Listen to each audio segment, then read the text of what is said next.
in my younger days, I had a very difficult,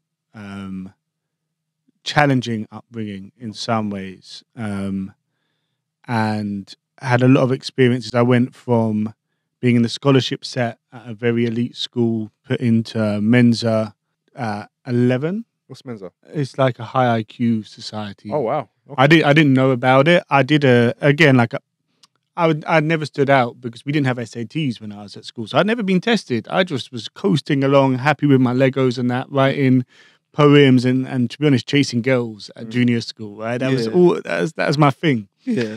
And then I got into secondary school and I did an exam and I got one of the highest verbal reasoning scores they'd ever seen. I think it was like 94% or something crazy. And that continued, and it came out that I was quite gifted in a very specific and unusual way. Then I did a Mensa maths test thing, didn't know what I was doing, and I think I got in the top 8% of mathematical minds in the UK at that age. And again, with no training, no one had it. This was raw talent, unfocused, natural ability. And I went from that point at 11 to having gone to another 6 schools out of education and homeless by like 15, 16. Okay, so in 4 years, like what, 5 years? Yeah, 4 to 6 years, you've gone from being a super high achiever that you didn't even know that you had the capability of being to going in and out of 6 schools and becoming homeless. How did we get here? What? Yes, people. So if you are liking this episode so far, please do us a favor, please, because it helps us out. It helps this world out.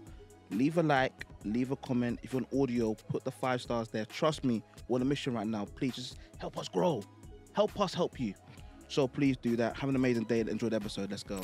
School, in my experience, doesn't suit disruptive characters like myself. It doesn't suit innovators. Entrepreneurs are famous for getting thrown out of schools, it seems like, and not being suited.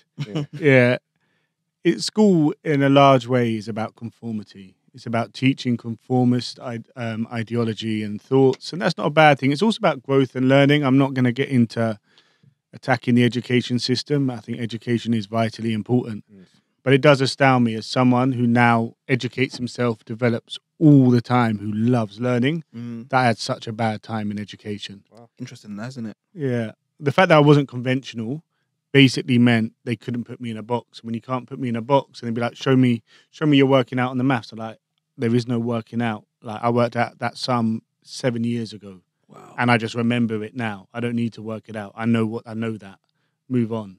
Do you know what I mean? Like, why are you making me waste my time with this? Yeah.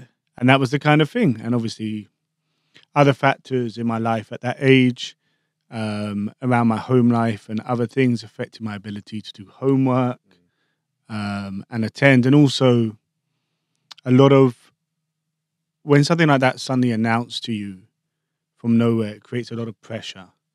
And there's suddenly this huge shadow of potential looms over you. And if you go from normality, atypical junior school kid, to surrounded by very rich, very elite young people who are super bright, very arrogant, all the confidence that comes with being raised around wealth and security, and very healthy in some ways, it was just too much. It was too much change at once, and unfortunately, it coincided with the sort of deconstruction of my core family unit. So my parents separated in that period. Okay. And in that process, I was sort of back and forth between them so much. And I got into other things like graffiti and naughtier things, to be quite honest. Yeah. It made no difference where I slept. Let's just say my life got to that point. That one day I just didn't want to go home and deal with it, so I didn't. And I was, that's sort of what happened in summary, Wow.